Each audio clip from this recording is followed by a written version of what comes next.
구주가 오신다. 오늘 제목이에요. 어린아이들은 자기 생일 때가 되면은 생일을 얼마나 기다리는지 몰라요. 달력에 기록도 해놓고 핸드폰 일정표에다가 기록도 해놓고 뭐 알람 설정 이런 것까지 해놓고 언제가 내 생일이라고 아주 자랑을 하고 말이에요.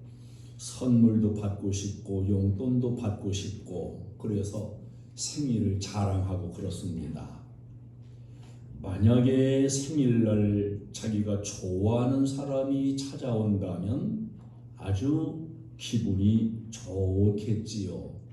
특별히 자기 생일날에 유명한 연예인이 찾아온다고 하면은 아주 좋아할 겁니다. 야단법석을 떨겠지요. 자랑도 하고 싶고 아마 선물도 마련하고 그럴 거예요. 우리 믿음의 사람들은 아이들 생일보다 더 좋은 날이 우리들에게 있습니다. 생일과 비교할 수 없는 날. 그날은 우리가 구원받는 날이지요. 내가 구원받는 날이 아이들 생일보다 더 좋은 날입니다. 연예인보다 더 기다려야 하고 만나야 할 분이 있습니다. 그분이 바로 우리 구주 예수님이십니다. 우리는 지금 성탄을 기다리며 대림절을 맞이하고 있어요. 내가 구원받은 날이 있다면 아직 구원받지 못한 사람들에게 구원받아야 할 날이 필요한 걸 알고 그들에게 구주 예수님을 소개해 줄 수가 있어야 됩니다. 내가 구주 예수님을 만났다면 아직까지 구주 예수님을 모르는 사람들에게 예수님을 알게 해 줄 수 있어야 됩니다. 구주 예수님을 만나게 해 주어야 되는 거예요.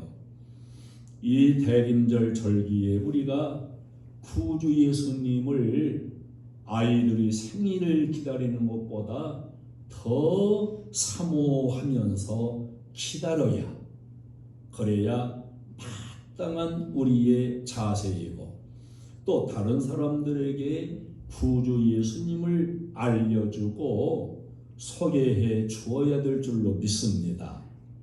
이 땅에 구세주로 오시는 예수님 오시는 성탄절기지요. 올해에도 성탄절 절기가 다가옵니다. 우리들이 구주 예수님을 더 가까이 만날 수 있는 그런 성탄절로 보낼 수 있기를 원해요. 내가 제일 좋아하는 사람을 초대하고 함께 기뻐하면서 성탄절을 보내는 이런 우리 모두가 되어지기를 원합니다. 오늘 성경에 예수님의 오심을 예고하면서 소개를 해주고 있는데 우리들도 의미 있게 성탄을 기다리면서 올해의 성탄절 나도 예수님 만날 뿐만 아니라 다른 사람도 예수님을 만나게 해줄 수 있는 참으로 의미 있고 뜻깊은 성탄절이 될 수 있기를 주님의 이름으로 축원합니다. 복음의 시작이 바로 예수 그리스도이십니다. 하나님의 아들 예수 그리스도의 복음의 시작이라 이렇게 1절에서 말씀해요. 복음이 무엇인가요? 단어의 뜻으로는 기쁜 소식, 복된 소리, 그게 복음입니다. 누구에게나 좋은 소식이 있어요. 대출받아서 이자에 부담이 있는 사람들은 이자율이 내려갔다 그러면 아주 좋은 소식이 될 거예요. 주식에 투자했는데 그 주식값이 올랐다 그러면은 아주 이것도 좋은 소식이 될 겁니다. 자녀를 기다리는 부부에게 임신의 소식이 전해진다면 이것도 참으로 좋은 소식입니다. 그런데 예수님을 통한 복음은 그것들보다 더 차원이 높은 좋은 소식이지요. 아모스 8장 11절에 보면 하나님의 말씀을 듣지 못한 영적인 기근, 영적인 갈증, 생명의 샘물을 마시지 못한 이렇게 갈증하고 있는 사람들에게 생명의 빵, 생명의 생수를 공급해 주신다고 하는 이런 복된 소식입니다. 요한복음 6장 35절에 나는 생명의 떡이니 내게 오는 자는 결코 줄이지 아니할 터이요 나를 믿는 자는 영원히 목마르지 아니하리라 이렇게 말씀했어요. 우리의 영적인 배고픔을 채워주고 영적인 갈증을 채워주시는 예수님이 복음의 핵심이요 복음의 시작입니다. 이 복음의 좋은 소식이 누구로부터 시작이 되냐?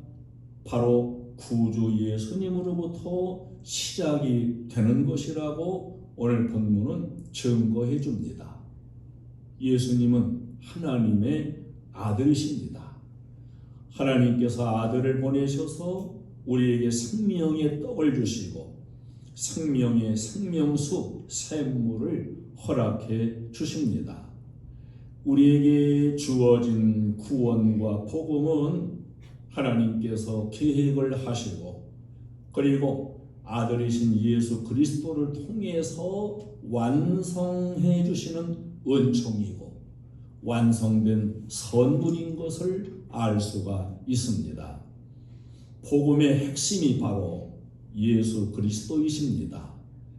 예수님 없는 좋은 소식은 잠시만 즐거울 뿐이고 예수님을 통한 복음이 영원한 즐거운 소식임을 우리는 알아야 됩니다. 하나님은 예수님 오시기 이전에 길을 준비할 사람을 보내셨어요. 이사야 선지자를 통해서 예수님의 선구자 사람을 보낸다는 예고를 하셨고 그 예고가 세례 요한을 통해서 이루어졌고 예수님은 복음의 시작으로 이 땅에 오셨다고 이렇게 증거해 줍니다. 여러분, 예수님이 최고의 복음인 것, 복음의 시작인 것 항상 마음에 담아놓고 살아가시기를 바랍니다. 구원의 계획을 완성하신 예수님 구주가 오십니다. 오늘 본문 3절의 말씀은 이사야 40장 3절 말씀의 인용인데 외치는 자의 소리여 이르되 너희는 광야에서 여호와의 길을 예비하라 사막에서 우리 하나님의 대로를 평탄하게 하라. 하나님은 우리의 구원을 위해서 여러 단계로 이모저모로 계획을 하셨습니다. 과거에는 예언자들을 보내서 모든 복음의 예언을 하셨고 마지막에는 복음의 시작, 복음의 완성이신 예수 그리스도를 이 땅에 보내주셨습니다. 히브리서 1장 1절로 2절에 하나님의 단계적인 계획과 완성을 말씀하면서 옛적의 선지자들을 통하여 여러 부분과 여러 모양으로 우리 조상들에게 말씀하신 하나님이 이 모든 날 마지막에는 아들을 통하여 우리에게 말씀하셨으니 이랬습니다. 시대 계속 이어지면서 선지자들을 통해서 예언하고 선지자들을 통해서 계획을 세우시고 그 계획을 이루어 가시고 이제 마지막에는 아들이신 예수님을 통해 가지고 말씀도 하시고 구원도 완성하시는 하나님이시지요. 하나님의 계획이 단계적으로 성취가 됩니다. 구원 계획을 완성하실 그야말로 예수님이 오실 때까지 단계마다 지속적으로 하나님의 뜻이 성취되어 나오게 되고 예수님을 통해서 완전한 성취가 이루어집니다. 예수님이 오시기 전에 세례 요한이 왔어요. 세례 요한의 광야에서의 외침, 이 외침도 하나님의 계획의 성취입니다. 이사야를 통한 예언이 세례 요한에게서 이루어진 것입니다. 세례 요한이 광야로 나아가 죄 사함을 받게 하는 회개의 세례를 전파했어요. 죄가 사함을 받고 세례를 받는 하나님의 계획의 완성을 세례 요한이 먼저 와가지고 선포를 하는 것을 보여줍니다. 이제 온전한 세례를 준비시키시는 예수님에 대해서 세례 요한은 또한 증거하고 있어요. 세례 요한이 요단강에서 강하게 외칩니다. 누가복음 3장 7절로 9절에 보면은 듣는 사람들의 감정이 상할 만큼 그렇게 표현이 강했습니다. 심지어는 독사의 자식들아, 너희가 어떻게 장차 올 진노를 피하겠느냐. 그러면서 요한은 회개의 세례를 전파하고 회개에 합당한 열매를 맺으라고 외쳤습니다. 열매 맺지 아니하는 나무마다 찍혀 불에 던져지리라. 어마어마하게 이렇게 경고하고 책망적으로 말씀을 전했어요. 사람들이 죄를 자복하고 요한의 그 외침에 마음이 찔리고 스스로 지은 죄를 자복하면서 요단강에서 요한을 통해 세례를 받게 됩니다. 요한은 예수님 오실 길을 준비하면서 회개의 세례를 주기 위해 선구자로 먼저 왔습니다. 그 요한의 세례는 예수님의 온전한 세례를 준비하는 것이었습니다. 하나님이 요한의 세례를 준비시키시고 아들이신 예수님을 통해 세례를 완성하시는 겁니다. 예수님은 요한의 세례 이후에 또 다른 형태의 세례를 완성하시는데 세례 요한은 회개의 세례, 물 세례, 예수님은 성령의 세례를 베풀어서 세례를 완성하실 것을 이렇게 전파하고 있습니다. 예수님은 성령으로 세례를 베푸실 분인 것, 선구자 세례 요한을 통해 이렇게 증거되고 있어요. 세례 요한은 자기 뒤에 구주 예수님이 오신다는 사실을 분명하게 알고 있고 나보다 능력이 많으신 메시아가 오신다 이렇게 전파를 했습니다. 세례 요한이 선구자로 와서 이렇게 복음을 전한 것, 이것도 하나님의 계획이었고 하나님의 성취였음을 보게 됩니다. 하나님께서 구주 예수님을 보내시려고 세례 요한을 먼저 보내신 겁니다. 요한은 자기는 예수님 앞에 아무것도 아닌 것을 항상 알고 자기를 철저히 낮추었습니다. 나는 굽혀 그의 신발끈을 풀기도 감당하지 못하겠노라. 예수님 앞에 우리는 철저히 낮아지는 이런 마음 자세를 가져야 되지요. 세례 요한은 예수님보다 먼저 와가지고 자기에게 주어진 사명대로 물로써 세례를 베풀었습니다. 예수님이 오실 것에 대해서 선구자로 증거를 했습니다.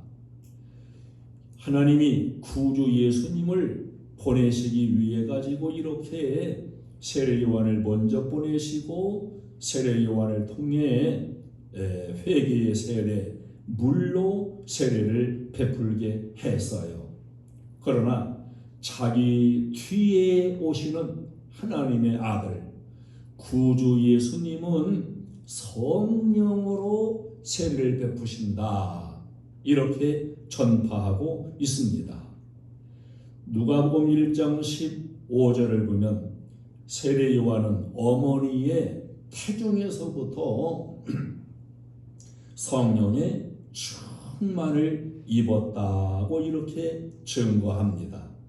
그러나 예수님은 성령으로 세례를 베푸시는, 성령으로 충만하게 하시는 세례의 완성자이신 것을 증거해 줍니다. 요한복음 15장 26절에 예수님은 인생들에게 성령을 보내주신다고 말씀하고 있습니다.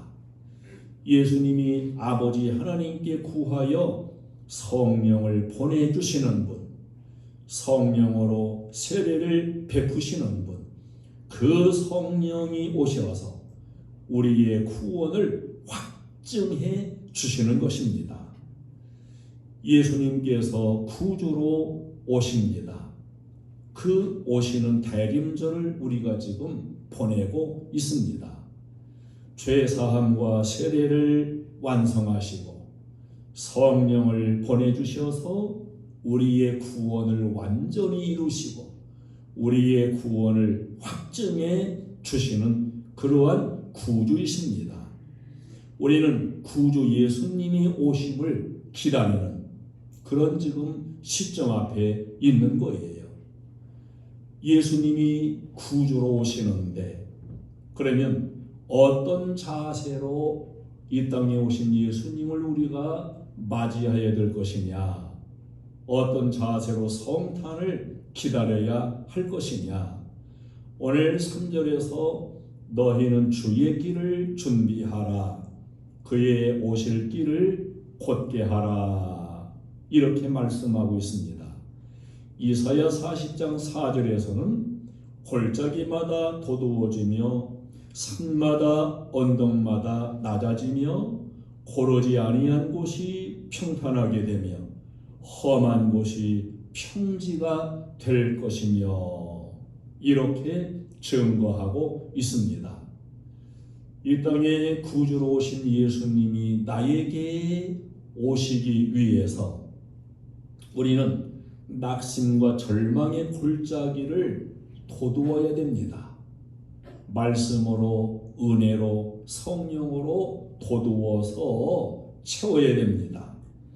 산같이 언덕같이 높아진 교만이 있다고 한다면 철저히 깎아내고 낮추고 겸손한 자세로 예수님이 오실 길을 준비해야 됩니다.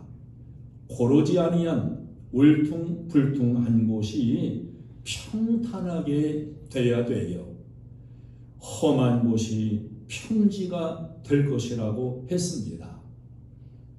우리나라 참 도로가 좋지요. 고속도로도 좋고 지방도로도 좋고 이 도로가 얼마나 곧게 잘 다듬어져 있고 또 바닥이 얼마나 고르게 잘 만들어져 있는지 몰라요. 주님이 내게 오시는 길도 이렇게 고속도로같이 우리 심령의 고속도로를 잘 닦아야 됩니다. 구주 예수님이 나에게 오시는 것에 대해서 걸림이 없도록 주님이 나에게 즉시로 오실 수 있도록 우리가 마음의 준비를 하고 예비를 해야 된다고 말씀합니다. 예수님 오신들 내가 무슨 상관이야? 예수님이 오시든 말든 나는 거기에 아무런 관심도 없고 나에겐 소망도 없는 걸, 이 마음들 낙심과 절망의 골짜기를 도두어야 돼요. 말씀으로 도두세요. 은혜로 채우세요.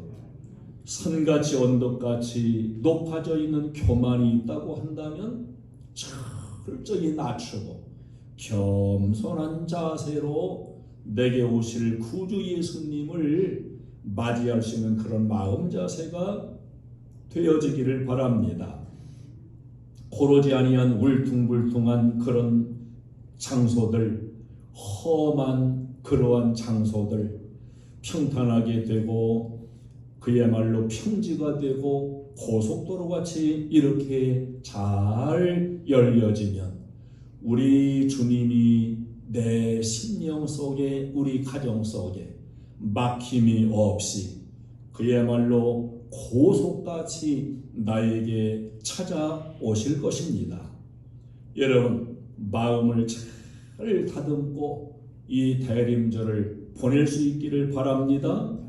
구주 예수님이 이 땅에 오신 성탄절을 준비하는 우리들, 올해 구주 예수님을 이 성탄절에 꼭 나에게 오시는 분으로 그렇게 만날 수 있는 성탄절이 될 수 있기를 바랍니다.